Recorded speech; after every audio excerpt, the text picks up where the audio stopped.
Well, with big anticipation here of the new Ford F-150 Lightning, Ford has kind of dropped a bombshell on its yet-to-be-released vehicle, and let's talk about the new shenanigans here at the Blue Oval. All right, well, it's been kind of a very interesting few years here with Ford. They've just kind of been doing some weird, strange things in their business practices. Well, of course, here we are in a new year and a new set of problems, although a lot of the problems are just carryovers from the previous year. And right now, of course, with everything and the huge supply shortages and labor shortages on most stuff, especially electronics and the ones needed to make these vehicles, Ford has implemented some very controversial groundwork here for the new F-150 Lightning. So, of course, if we're going to read the headline here, 2022 F-150 Lightning will come with a 1-year no-sale provision. Ooh, much like the $500,000 Ford GT.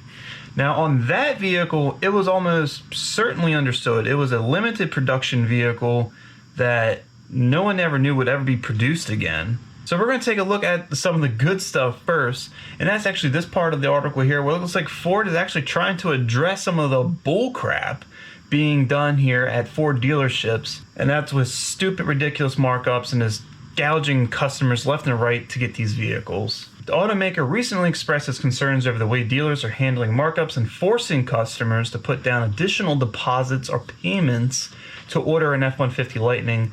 Furthermore, not of all 200,000 or so reservation holders will be able to order a 2022 model due to production constraints, which will undoubtedly entice a number of those that are lucky enough to get a delivery of a 22 F-150 Lightning and flip it for a profit.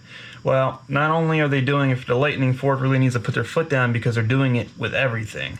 But because the Lightning now is the next new thing, it's the next big vehicle coming out from Ford, of course they want to protect it at all costs and protect the image of it and continue protecting their image as an automaker. At least they're trying to protect initial buyers from this, but as a whole, dealerships need to get a hold of themselves and not do this on any Ford product. It's ridiculous. I don't care how many vehicles are, around. People don't need to buy them.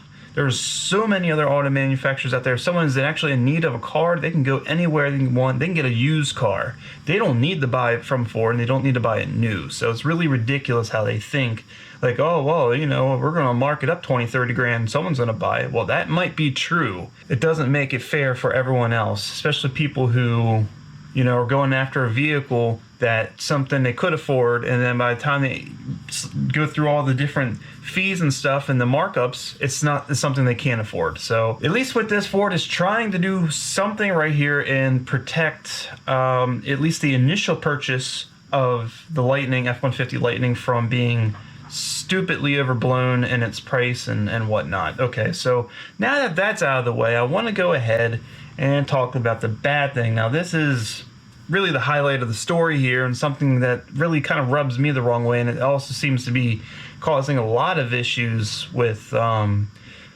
people as well. I mean, it's not really a well-received move here on Ford's end. So, and that is the fact that Ford will be implementing a 1-year no-sale provision, much like you saw on the 2016 Ford GT.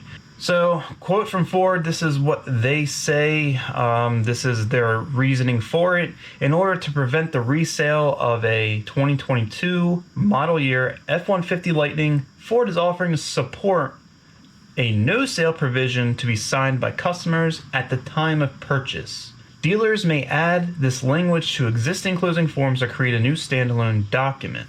Purchasers hereby agree that they will not sell, offer to sell, or otherwise transfer any ownership interest in the vehicle prior to the first anniversary of the date hereof. So, I see why Ford may want to do this, and it may be to stop scalpers and people who are just trying to flip these vehicles. It's happening a lot right now in the current market.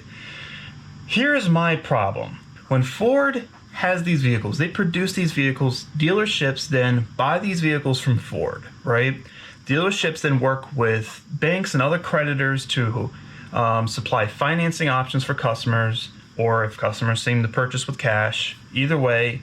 And in one way or another, when the vehicle transfers ownership from the dealership, then it goes to basically, in most cases, an ownership of a bank. A bank ends up owning the title of the vehicle until their loan is paid off in most cases. You know, how is it right for Ford to tell the customer what they can and can't do with their vehicle?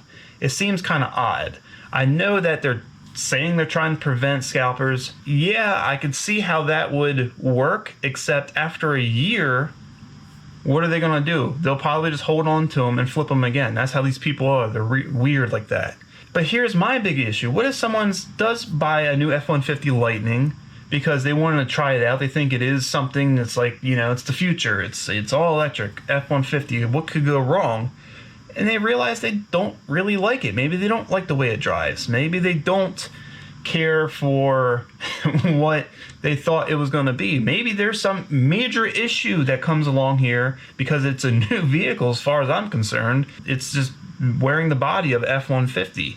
You know, what happens if those things happen? Ford seems not going to let you do anything with your vehicle until a year. You're stuck with it. That's where I get really upset. I think that's what's upsetting a lot of people too, is it's, you know, you're spending all that money on something and at the end you're allowed not to like something, but then you're being told by the auto manufacturer that you're stuck with it for a year at least. It does raise some red flags, you know? I mean, why would Ford want to do this? Is it really to protect, or to seem like they're protecting future consumers from scalpers and people trying to flip these things? Or is it for something else? Is it to protect the interests of Ford and the company and their brand for people not getting rid of it if they choose that there's something about it they don't like?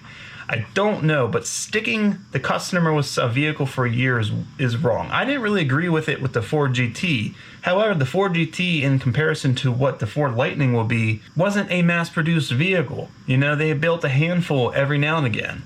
The Lightning is going to be a mass-produced vehicle as far as their plans are concerned here at this moment in time. So with all that said, I think it does kind of raise a lot of questions here on why Ford really did this. Some's going to argue that it was for the better of the customer. Some's going to be very upset that they don't get to choose what they want to do, even if they weren't going to do it with their vehicle that they've spent a lot of money on. So either way, it's a new development here in the Blue Oval land. So anyways, if you liked the video, please give it a thumbs up, share with everyone you know. If you want to see more content like this and you haven't already, subscribe to the channel. Keep a lookout for next true car enthusiast video.